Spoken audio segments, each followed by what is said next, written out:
e de sua embarcação. Olá, vamos mais uma vez começar o programa A Voz do Navegante, conversando de novo com Manuel Xavier de Maria. O assunto desta vez, ou mais uma vez, é a NR30, o anexo 1 da NR30. O nosso último comentário causou alguns problemas. Algumas pessoas se sentiram ofendidas em função, eu acho, particularmente, da minha maneira de falar. Não foi nem com as palavras usadas. Nós estamos falando na diretora do SINAIT, a dona Carlota. A dona Carlota disse que nós tivemos tratamos os fiscais de uma maneira jocosa, usando as palavras dela. Não, a gente não tratou nenhum fiscal de maneira jocosa. A gente chamou os meninos já falei de novo, de meninos, de guris, porque eu sou gaúcho, e chamou a normativa, o anexo da NR30, de besteiras, porque no nosso entender é um acumulado de besteiras. Foi feito esse acumulado de besteiras. E os fiscais têm por obrigação, esses homens, então, como a dona Carlota quer que os chamem, enfim, não é por isso que nós vamos brigar. Esses homens têm que fiscalizar isto aqui. E, no meu entender, nada mais avexatório, nada mais humilhante do que colocar dois fiscais para discutir a norma. A pessoa que fiscaliza para discutir essa norma, como foi feito na ocasião da reunião lá no Sindip, onde os dois homens, os dois fiscais, aqueles senhores, então, estavam lá para discutir uma coisa que eles já estão fiscalizando. Já está correndo multa, já tem tempo para resolver, o armador resolver o problema. Então eu acho que ali deveria estar, sim, o representante desses fiscais, talvez alguém do sindicato. Manuel, essa norma causa problema pro laboral se ela for implementada do jeito que ela está escrita? NR30, para nós, besteira, balela e muitos artigos e muitos itens que estão colocados nessa NR30. Eu digo para a senhora, besteiras, balelas, coisas impossíveis de ser praticadas. São meninos, no meu ponto de vista, até porque serve para ser meu filho, tem idade para ser meu filho, como tem idade para ser neto do gaúcho. Agora... Neto também não, pera um pouquinho. Netos do gaúcho, até porque eu digo assim para a senhora, dona Carlota, o Brasil é feito de muitos e muitos diferenciação de palavras e entendimentos. Baitola, boiola, que seria isso em Santa Catarina? Muitas pessoas não conhecem, senhora Carlota. Parabéns, gaúcho, eu acho que você tem uma maneira de se colocar muito fácil para o entendimento da nossa sociedade, dos seus telespectadores, e eu acho que você está no caminho certo. A dona Carlota é que tem que conhecer um pouquinho mais de Santa Catarina. Não, ele entrou na defesa, mas a pergunta foi a seguinte. Te agradeço. Eu já seguindo nesse que é uma coisa mais séria, que eu acho que a dona Carlota nos mandou no e-mail, que ela se referiu a isso. Como disse o Manuel, ela está fazendo seu papel de sindicalista. Mas eu acho que esse papel não foi cumprido no momento, repito, no momento que esses dois rapazes, esses dois homens, então, estavam lá, discutindo uma norma que eles já estão fiscalizando. Essa posição deles naquela mesa, eu acho muito mais vexatória, muito mais humilhante, é o meu ponto de vista, do que chamá-los de meninos, então. No e-mail que ela nos coloca, ela disse de moleque. Em momento nenhum, ninguém chamou de moleque. Se chamou de meninos e guris e se chamou a norma de um amontoado de besteiras. E, no entender do setor, porque tem coisas aqui impossíveis de ser cumpridas. A coisa mais importante que eu vi no e-mail da Dona Carlota é quando ela elencou ali vários problemas que a fiscalização enfrentou em outros setores, de serem recepcionados de uma maneira violenta. Em momento nenhum, esta redação, este programa e esse site incentiva a violência. Quando eu fiz o gesto por aqui, é que a categoria, o setor pesqueiro, já não aguenta mais que as regras sejam feitas sem a informação. Segundo o Giovanni, que não está presente nesse momento, mas a gente entrou em contato por telefone com ele, o Sindip não estava nessa reunião tripartite. O Sindip não foi ouvido nessa reunião, segundo o presidente do Sindip. Então, prova está que nem todo o setor foi ouvido. E mesmo que o Sindip tivesse presente, ele deveria estar, então, com um engenheiro naval, quando se fala em relação a esses itens de estrutura do barco. Então, isso cabe a um engenheiro naval. Essas coisas que tem que ser discutida. E estas coisas, acho eu, que o SINAIT deveria estar junto com o Citrapesca e o Sindip, para não colocar seus representados em situações complicadas. Porque quando tu vai fiscalizar e encontra já uma certa má vontade, porque a coisa ainda está sendo discutida, pode sim causar problemas e problemas sérios, a exemplo do que ela mandou no e-mail, de até bater e até morte de fiscais. Esse programa e esse setor não compactua. Se o fiscal for fiscalizar, ou armador, ou mestre de barco, ou pescador, tem que recepcioná-lo de maneira correta e depois procurar os meios. Mas não significa que o cara não esteja por aqui. Ele está cansado das normas serem mandadas de cima para baixo.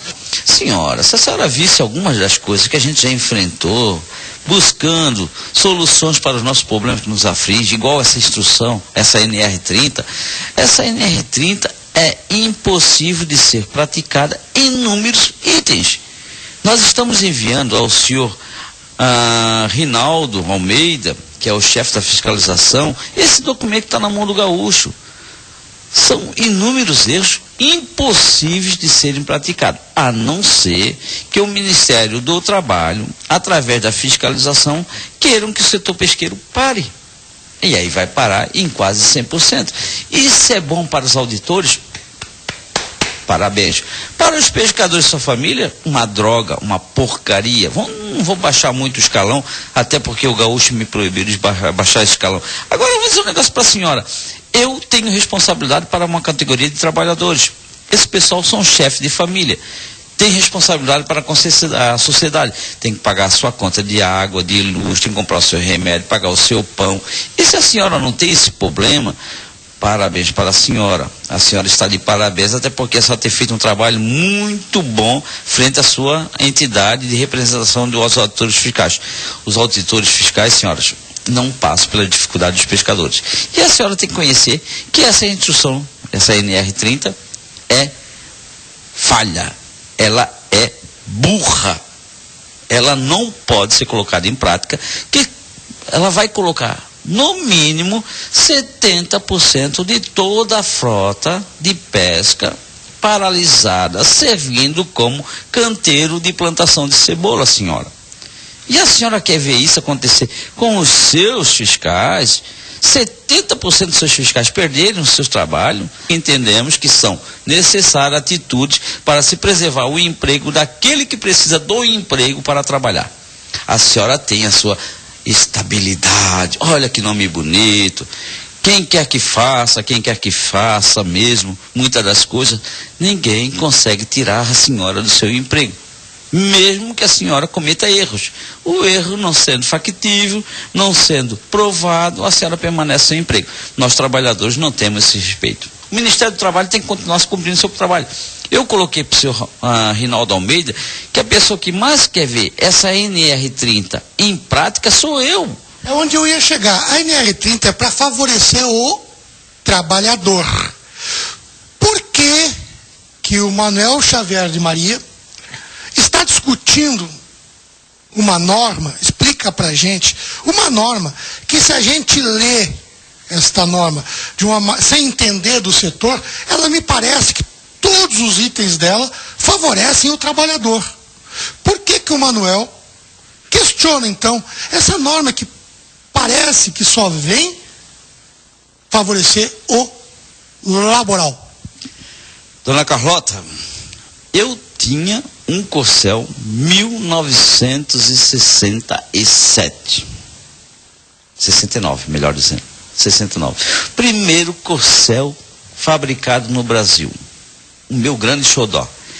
Eu tive que vender ele, lógico. Até porque eu precisava construir a minha casa era mais importante do que o Corcel. Mas aquele Corcel andava por Florianópolis, São Paulo, Curitiba. Nenhum fiscal conseguiu reter aquele Corcel. Mesmo não tendo o cinto 3 pontas, mesmo não tendo vários itens exigidos hoje.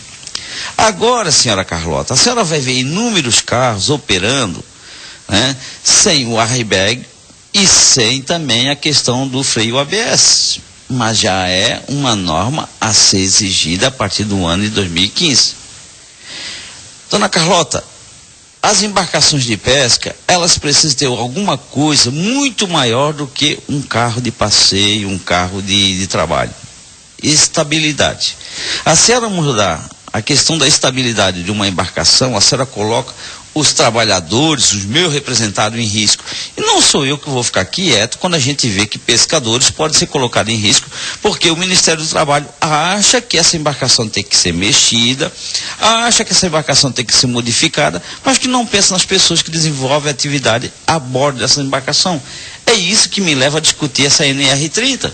Esse apêndice 1, esse anexo 1, me leva a discutir porque não vão estar lá em alto mar a dona Carlota, o fiscal, não vai estar lá a presidência da República, não vai estar lá o presidente do Senado, não vai estar lá ninguém em alto mar. Quem vai estar lá desempenhando a atividade a bordo dessa embarcação são os meus pescadores, os meus representados. André, vamos passar um pouco, qual desses itens que tu vai elencar aqui, qual é que realmente é o mais... Eu estava vendo agora há pouco, antes de começar a entrevista, aquela proteção do cabeço, do guincho. É viável pescar instalando essa proteção? É, dona Carlota, é perfeito. A senhora pode cobrar do setor pesqueiro a eliminação dos cabeços de guincho, mas faça isso primeiro na Marinha do Brasil, que utiliza o mesmo cabeço. Faça isso junto aos rebocadores, barcos de apoio que utilizam o mesmo cabeço de guincho. E que as pessoas estão lá fazendo também o mesmo trabalho que faz o pescador. Depois a senhora cobra da categoria mais fraca, mais pobre, mais coitadinha, que somos nós os pescadores. Agora, não comece por nós, para depois chegar na Marinha do Brasil. Ou seja, a senhora tem responsabilidade também, dessa forma como a senhora coloca, pelos marinheiros que estão a bordo das embarcações da Marinha do Brasil, utilizando o mesmo cabeça. Por que cobrar de nós? Por que dizer que a gente não pode mais capturar da forma que a gente captura, o montante que a gente captura, porque a senhora acha perigoso para nós? E não existe no mundo nada que elimine a presença de um trabalhador, seja ele marinheiro, seja ele um condutor, a bordo de uma embarcação de apoio, de manutenção, né, da Petrobras. Ou seja, por que cobrar isso? Agora, existem muitos itens nesse anexo da NR30 e que eu acho que também que são plausíveis. Eu também não estou descartando esse trabalho todo, não. Eu só estou descartando aquilo que é impossível de ser praticado num curto espaço de tempo, como estão a exigir, e que vai colocar o setor pesqueiro numa bancarrota aonde trabalhadores e famílias é que vão sofrer. No programa que estava à disposição do site, que respeito e impedido, por um pedido do setor pesqueiro, pedido lá do laboral, do patronal do setor pesqueiro. A gente reeditou, isso não está mais na internet, não está mais à disposição. Não foi, essa reedição não foi feita por essa redação. Essa redação deixaria no ar o que estava. Mas, como o setor pesqueiro, a parte patronal, para mostrar como a gente trabalha todo mundo junto. E esse programa, sim, foi feito para defender o setor pesqueiro. Ele foi criado há 12 anos atrás, para defender o setor pesqueiro. Nós reeditamos a pedido do patronal, mostrando com bons olhos, então, já que se sentiram ofendidos, não mexe no que o programa, no final, na conclusão final da matéria, então tira as palavras, já que a dona Carlota se sentiu ofendida. Enfim, eu não sei se a dona Carlota está representando o sindicato. Foi um e-mail dela, mandado pelo e-mail particular dela. Enfim, no programa, que não está mais à disposição, foi dito que na norma, a norma exige, o anexo 1 exige ambientes climatizados para manipulação pesqueira. E eu questionei que na frota brasileira, tu me corrige se eu estiver errado, a grande maioria das embarcações, a manipulação em questão é aquele corte do tubarão, que nem tubarão mais pode pescar, ou empurrar numa embarcação de cerco, empurrar com aquela madeira para o agulheiro, enfim, não é uma manipulação industrial, vamos dizer assim, de um navio europeu. Tem como fazer essa manipulação, esse corte, num local climatizado, Manuel? Bem, a dona Carlota deve saber que existe e ela deve saber como colocar em prática.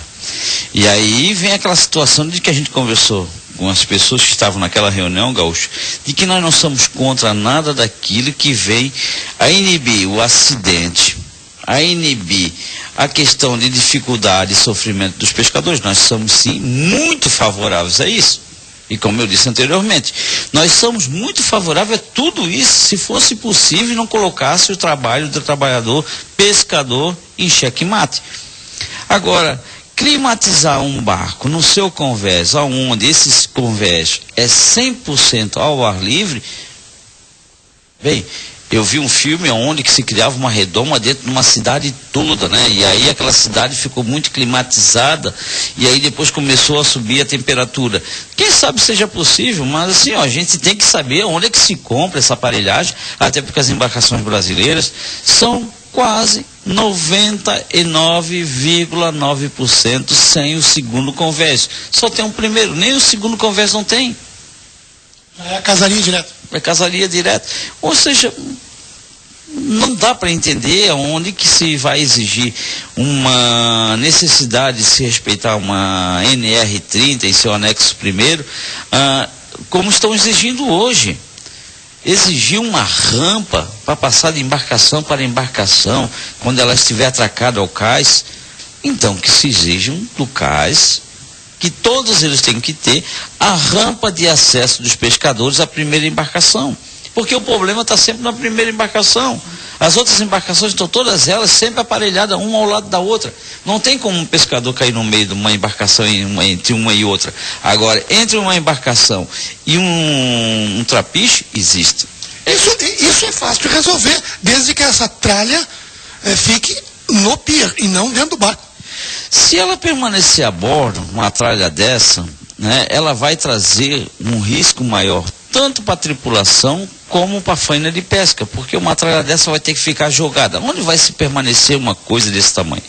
No convés? Em cima da casaria? Ou seja, alguém vai acabar se acidentando por causa de uma tralha dessa exigir a bordo. Agora, se ela ficar em cima do trapiche da embarcação, da empresa, aonde a embarcação atraca, né, para fazer a descarga, fazer a coleta de gelo, o abastecimento de óleo, aí tudo bem. Agora, numa embarcação, isso vai trazer muito mais risco à saúde e à integridade do pescador do que resolver um problema que eles acham que existe. Outra coisa é que o artigo 1 se dispõe em alguns itens com a própria Marinha do Brasil. Vamos dar um exemplo no número de pescadores a bordo. E lá naquela reunião teve uma das participantes que questionou o que a gente faz? A gente diminui o número de tripulantes ou aumenta o número de lugares para ter os tripulantes? Se aumentar, mexe na estrutura do barco. Se diminuir, por que diminuir se eu tenho autorização da Marinha? Qual é a tua opinião a respeito disso? E junto a isso, já logo depois dessa pergunta, tu pode emendar. Quem representou o trabalhador nesta reunião tripartite? Bem, a primeira pergunta eu devolvo meu Corcel 169 para você. Então, meu Corcel é seu, você faz dele o que bem entender. Se a polícia rodoviária, a militar ou então qualquer guarda de trânsito no Brasil achar por direito reter o seu carro, que o retenha. Agora, na segunda colocação, qual trabalhador esteve presente? Nós de Santa Catarina não fomos ouvidos. Então não foi ouvido nem o patronal de Santa Catarina e nem o laboral de Santa Catarina para estabelecer esse anexo 1. Não, eu tenho conhecimento de que o senhor Penteado, da Federação do Rio de Janeiro, e o seu Antônio também, do Sindicato do Rio de Janeiro, foram representantes da classe trabalhadora laboral para fazer parte dessa discussão. E qual é esses dois sindicatos, esses dois setores que supostamente representaram, eles representam a maioria desse setor pesqueiro na área laboral? Não, até porque a maioria está ainda empregada em Santa Catarina, onde a gente tem a maior captura de pescado, a maior número de mão de obra, no Rio Grande do Sul, São Paulo. Aí depois que temos aí a situação do estado do Rio de Janeiro. E eu acho até que o Espírito Santo está acima do Rio Grande do Sul, porque o Rio Grande do Sul tem uma grande frota de pesca industrial, mas o Espírito Santo eu acho que já tem muito mais. No meu entendimento, a pesca industrial no Rio Espírito Santo é maior do que no Rio Grande do Sul.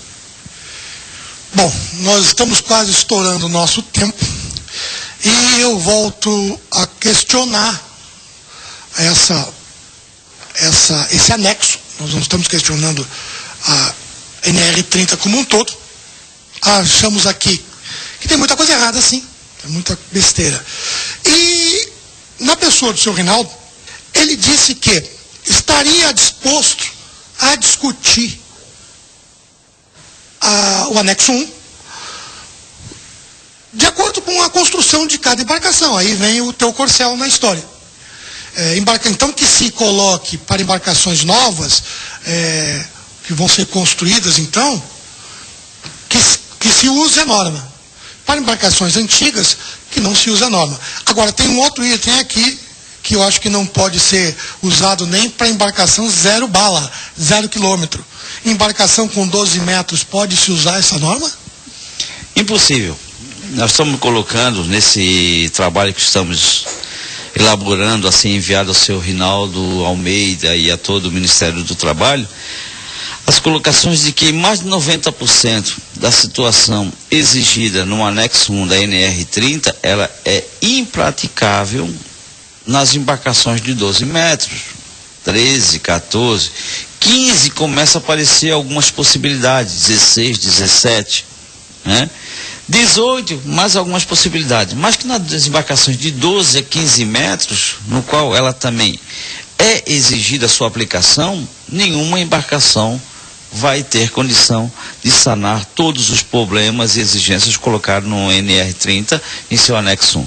Nós queremos que essa coisa chamada NR30 seja adaptada para que a gente possa ter, quem sabe, daqui a 10 anos, todas as embarcações com essas exigências legalizadas e discutidas e eliminadas.